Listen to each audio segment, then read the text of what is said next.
বন্ধুরা, আমাদের পৃথিবীতে প্রতিনিয়ত এমন কিছু ঘটনা ঘটে যার ব্যাখ্যা সাধারণ মানুষ কেন বিজ্ঞানীদের কাছেও থাকে না। তেমনি প্রকৃতির সাথে ঘটা কিছু ফিনোমেনার ব্যাখ্যা বিজ্ঞানীরা দিতে পারেনি। তাই আজ আপনাদেরকে এমন কিছু ঘটনা দেখাতে চলেছি যা দেখে আপনি শুধু অবাক হবেন তাই নয়, চমকে যেতেও বাধ্য হবেন। তো চলুন শুরু করা যাক। আমাজন জঙ্গলে লুকিয়ে আছে হাজারো রহস্য, যার মধ্যে একটি হচ্ছে সানায়ের টেম্পেস্কা নদী। এই নদীতে কোনো মাছ অথবা সাপ বা কোনো জলজ প্রাণী থাকেই না। এমনকি পোকামাকড়, পশু পাখি এই নদীতে আসার সাথে সাথেই মারা যায়। এর কারণ হলো এটা কোনো সাধারণ নদী নয়, আসলে এই নদী যেন এক হাড়ি ফুটন্ত জল। এটাই পৃথিবীর একমাত্র বয়েলিং রিভার বা ফুটন্ত নদী। এই নদী 6.4 কিলোমিটার লম্বা। এই পর্যন্ত এই নদীতে যেসব প্রাণীরা পড়েছে তারা কেউই বাঁচতে পারেনি। এই নদীর পানির উষ্ণতা 100 ডিগ্রি সেলসিয়াসের কাছাকাছি। এই নদীর পানি মিনিটেই আস্ত ডিম সিদ্ধ করে দিতে পারে। সায়েন্টিস্টদের মতে এই নদীর আশেপাশে কোথাও সক্রিয় আগ্নেয়গিরি থাকার কারণেই এই নদীর পানি এমন ফুটন্ত গরম হওয়া সম্ভব হয়েছে। কিন্তু নদীর সবচেয়ে কাছের সক্রিয় আগ্নেয়গিরি 700 কিলোমিটার দূরে অবস্থিত। আর এই কারণে সায়েন্টিস্টরা এই নদীর পানি গরম ফুটন্ত হওয়ার কারণ আজও নির্ধারণ করতে পারেননি। আর এই রহস্য আজও অজানা রহস্য হয়ে রয়েছে। ভূবিজ্ঞানী অ্যান্দ্রেস রোজোর মতে, যদি কোনো মানুষ নিজের হাত এই নদীর পানিতে হাফ সেকেন্ডও ডুবিয়ে রাখে তবে তার হাত পুড়ে 3rd ডিগ্রি গা হয়ে যেতে পারে। আর যদি এই নদীতে কোনো মানুষ ভুলবশত পড়েও যায় তাহলে তার মৃত্যু অনিবার্য। নদীতে, পুকুরে এবং হাটে বাজারে আপনি মাছ দেখে থাকবেন, কিন্তু চমকে যাওয়ার মতো ঝাঁকে ঝাঁকে মাছ আপনি কখনো দেখেননি। নর্থ আমেরিকার সমুদ্রের এই বিশাল এলাকা জুড়ে মাছের এই ঝাঁকটি আপনি জীবনে আর কখনো দেখেননি। বিজ্ঞানীদের ভাষায় এই মাছগুলোকে বলা হয় কাফলান ফিশ। সমুদ্রের বিশাল এলাকা জুড়ে যেমন মাছের ঝাঁক রয়েছে, তেমনি রয়েছে ঈগল, পাহাড়ি বক এবং পেলিকানদের মতো বিশাল পাখিদের ঝাঁক। এরা এই সমুদ্রে মাছ শিকারের উদ্দেশ্যে আসে, কারণ আশেপাশে কোথাও এদের শিকার করার মতো কিছু না থাকার ফলে এই মৎস্য সমুদ্রই তাদের একমাত্র শিকারস্থল। বিজ্ঞানীদের মতে এই মাছগুলি গভীর সমুদ্রের নিচে শ্বাস নিতে না পারার কারণে তীরে এসে ভিড় জমায়। এই মাছগুলির জন্মের 1 থেকে 2 সপ্তাহের মধ্যে ডিম পাড়তে শুরু করে এবং এরা প্রতি সপ্তাহে 2 থেকে 3 বার ডিম ফিরে থাকে। এছাড়াই সমুদ্রের পাশে রয়েছে চোরাবালি, আর মাঝে মাঝে এই চোরাবালি থেকেও এদেরকে বেরোতে দেখা যায়। অবাক করার বিষয় হলো, যখনই সমুদ্রের জোয়ার এসে এই মাছগুলোকে উপরের দিকে ঠেলে দেয় তখন তারাই আর সমুদ্রে ফিরে যেতে পারে না, আর এরা এখানেই মরে পড়ে থাকে। আর সেখানে থাকা কুকুরেরা এই মাছগুলোকে তুলে বালি চাপা দিয়ে রাখে। এর কারণ এই মাছগুলি প্রতি বছর একবারে দেখা যায়, তাই কুকুরগুলো তাদের খাবার রিজার্ভ হিসেবে এই মাছগুলোকে মাটি চাপা দিয়ে রাখে। এছাড়া এই মাছগুলো সমুদ্রের তীরে আসার আরেকটি কারণ দাঁড় করিয়েছেন বিজ্ঞানীরা। তাদের মতে মাছগুলো সমুদ্রের গভীরে ডিম পাড়ার চেয়ে বালির উপরে ডিম পাড়াটা বেশি নিরাপদ মনে করে, কারণ এই মাছগুলির ডিম সূর্যের আলো ছাড়া ফুটে না। তাই এরা নিজেদের আত্মত্যাগ করে হলেও বালির উপরে এসে ডিম ফিরে থাকে। আর এই ডিম থেকে পরবর্তী বছরে মাছগুলোকে আমরা আবার দেখতে পাই। এই মাছগুলো হয় 2 ধরনের। এক ধরনের মাছ পাওয়া যায় উত্তর আমেরিকাতে, আর দ্বিতীয়টি পাওয়া যায় নিউজিল্যান্ডের সমুদ্র উপকূলে। রক্তের বৃষ্টি বা রেড ওয়াটার, এটি একটি অন্যরকম প্রাকৃতিক ঘটনা, যেখানে ধারণা করা হয় আকাশ থেকে বৃষ্টি আকারে রক্ত ঝরছে। তবে এই রক্তের বৃষ্টি এমন জায়গায় হয়ে থাকে যেখানে মানুষের বিচরণ একেবারে হয় না। কিন্তু ভারতের কেরালা রাজ্যে এই রক্তের বৃষ্টি প্রায় দেখা যায়। কেরালা রাজ্যের এই রক্তের বৃষ্টি প্রথম 1986 সালে হয়েছিল, কিন্তু এই রক্তের বৃষ্টি কেন হচ্ছে তা নিয়ে গবেষণা করার মতো প্রযুক্তি তখন ছিল না। কিন্তু যখন 2001 সালে আবার এই ধরনের রক্তের বৃষ্টি হয় তখন স্থানীয়দের মাধ্যমে এটিকে প্রথমবার রিপোর্ট করা হয়েছিল, এবং এরপর বেশ কয়েকবার গবেষণা চালানো হয় এই রক্তের বৃষ্টি সম্পর্কে, কিন্তু এ থেকে তেমন কিছু বের করতে পারেননি রাজ্যের গবেষকরা। পরে কেন্দ্রীয় সরকারিভাবে এটাকে বিশেষভাবে পরীক্ষা করা হয়, যা থেকে জানা যায় এই অঞ্চলে এক ধরনের সবুজ শেওলা বাতাসে ভেসে বেড়ায়, যার ফলে যখনই বৃষ্টি হয় তখনই এই শেওলাগুলো বৃষ্টির পানির সাথে মিশে নিচে পড়ে, যা একটি লাল রঙের মতো দেখায়, যাকে স্থানীয়রা রক্তের বৃষ্টি বলে থাকে। কিন্তু সবচেয়ে অদ্ভুত ঘটনাটি ঘটে 2012 সালের জুন মাসে, কারণ সেদিন একসাথে কেরালা রাজ্যে এবং শ্রীলঙ্কায় রক্তের বৃষ্টির হওয়ার ঘটনা ঘটে। প্রথম দিকে এটিকে কুসংস্কার ভাবলেও পরে বৈজ্ঞানিক ব্যাখ্যার ফলে এটিকে এখন সবাই আনন্দের মুহূর্ত হিসেবে বিবেচনা করে, এবং যখনই এ ধরনের বৃষ্টি হয় তখনই তারা বেরিয়ে পড়েন বৃষ্টিতে ভেজার জন্য। আর এই আনন্দ মুহূর্তটিকে স্মৃতির পাতায় রেখে দেন স্থানীয়রা। আগ্নেয়গিরির নাম শুনলেই মুভিতে দেখা বড় বড় পাহাড় থেকে জ্বলন্ত লাভা নির্গত হওয়ার দৃশ্য যেন চোখে বেশি ওঠে। কিন্তু আপনি শুনলে চমকে উঠবেন, আমাদের পৃথিবীতে এমনও আগ্নেয়গিরি রয়েছে যেটি আগুনের লাভা নির্গত করে না, কাদা পানি নির্গত করে। আর এর থেকে কিছু কিছু গ্রিন হাউস গ্যাসও নির্গত হয়।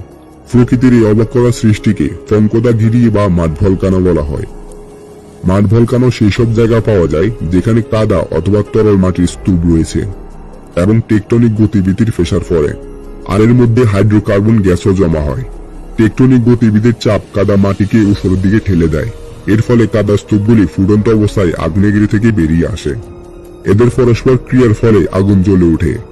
মাড ভলকানো পৃথিবীর বহু দেশ সহ আমাদের প্রতিবেশী দেশ ভারতবর্ষও দেখা যায়। ভারতে শুধুমাত্র আন্দামান ভারান্টাল দ্বীপে এই রহস্যময় আগ্নেয়গিরি দেখা যায়। সকালবেলা ঘুম থেকে উঠে আকাশের দিকে তাকিয়ে মেঘ দেখতে কার না ভালো লাগে, কিন্তু আকাশে সাধারণ মেঘের বদলে যদি এই বিরল মেঘটি আপনার চোখের সামনে ভেসে ওঠে, নিশ্চয় আপনি চমকে উঠবেন। সাধারণ মেঘ যদিও সাধারণভাবে উপরে থাকে, কিন্তু আশ্চর্য ধরনের এই মেঘটি ভূমি থেকে মাত্র 100 থেকে 200 মিটার উপরে দেখতে পাওয়া যায়। এই মেঘ প্রতি সেকেন্ডে 10 থেকে 20 মিটার গতিতে খোলা আকাশে ছুটতে পারে। এই মেঘের গঠন হচ্ছে গোলাকার। সাধারণত এই মেঘে 10টি করে গোলাকার রোল থাকে। এই মেঘ ছুটে সরার সময় প্রতি সেকেন্ডে সামনের দিকে একটি করে নতুন রোল তৈরি করে এবং পিছন থেকে একটি করে রোল ধ্বংস করে।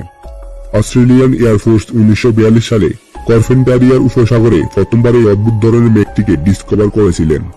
অবাক করার বিষয় হচ্ছে এই মেঘটি তৈরি হওয়ার কারণ বিজ্ঞানীরা আজও বের করতে পারেননি। রিংকিং রক্স। পেনসিলভেনিয়াতে পাহাড়ের চূড়ায় একটি রহস্যময় স্থান রয়েছে।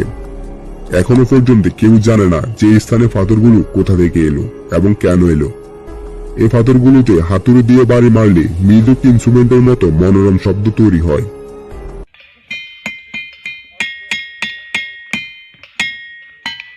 আর অবাক করার বিষয় হলো প্রত্যেকটি পাথরের আলাদা আলাদা শব্দ।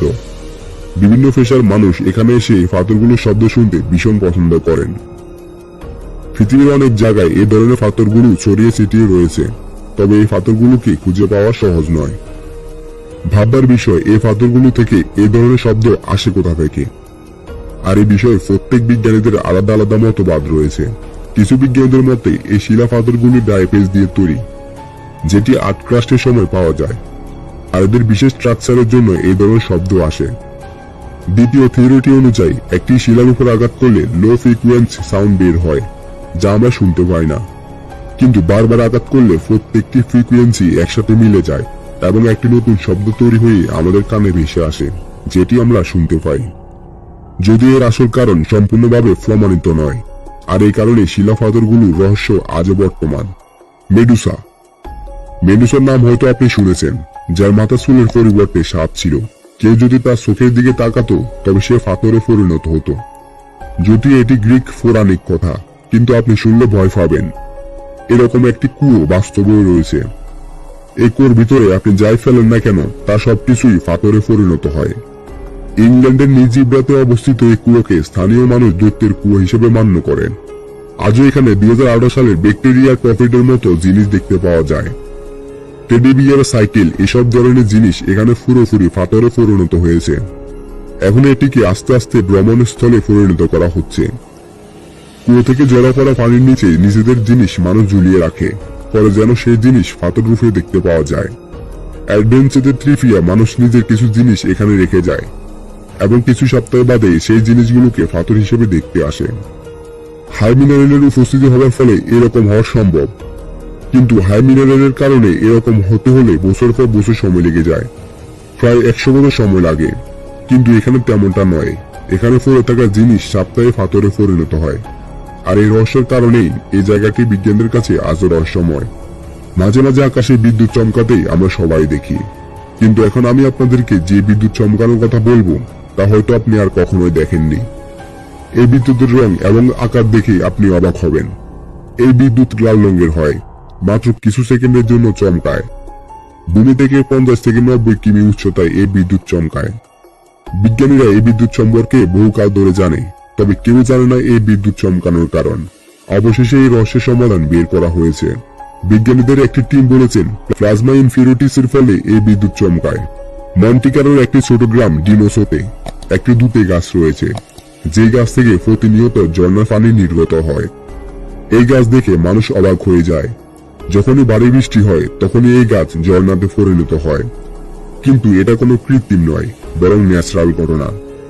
আসলে যখন এই অঞ্চলে ভারী মাত্রায় বৃষ্টি হয় তখন ভূমিগত ওয়াটার লেভেল বেড়ে যায় এবং পানির চাপ অতিরিক্ত হয়, যার ফলে গাছের তলা হয়ে ফাঁকা জায়গা দিয়ে বেরিয়ে আসে। শুধুমাত্র এই গাছটি নয়, বিভিন্ন দেশের গাছেও এমনটি দেখা যায়। হেলস্টর্ম শিলাবৃষ্টি আপনারা সকলেই দেখেছেন, কিন্তু 2018 সালের 8 ফেব্রুয়ারিতে আর্জেন্টিনার কর্ডোবাতে এমন একটি শিলাবৃষ্টি হয় যা দেখে সমস্ত পৃথিবী চমকে যায়। এই দিনে ক্যামলিজ বলের মতো বড় বড় আকারের শিলাবৃষ্টি আকাশ থেকে মাটিতে আছড়ে পড়ে। এত বড় বড় শিলা শুধুমাত্র গাড়ির কাঁচ ভেঙেছে কিন্তু তা নয়, বিভিন্ন জিনিস এই শিলাবৃষ্টির দ্বারা ক্ষতিগ্রস্ত হয়েছে। এমন বড় বড় শিলাবৃষ্টি হওয়ার ঘটনা সৌদি আরবের মদিনা শহরেও হয়েছিল। মেক্সিকোতে 2018 সালের জুলাইয়ে এমন শিলাবৃষ্টি হয়েছিল। তো বন্ধুরা, আজকের এই ভিডিওটি এ পর্যন্তই। আর ভিডিওটি কেমন লেগেছে অবশ্যই লাইক দিয়ে কমেন্ট বক্সে জানাতে ভুলবেন না। আর আপনি যদি এমন আরো ইন্টারেস্টিং ভিডিও দেখতে পছন্দ করেন তাহলে আমাদের চ্যানেলটি সাবস্ক্রাইব করে পাশে থাকুন। ধন্যবাদ।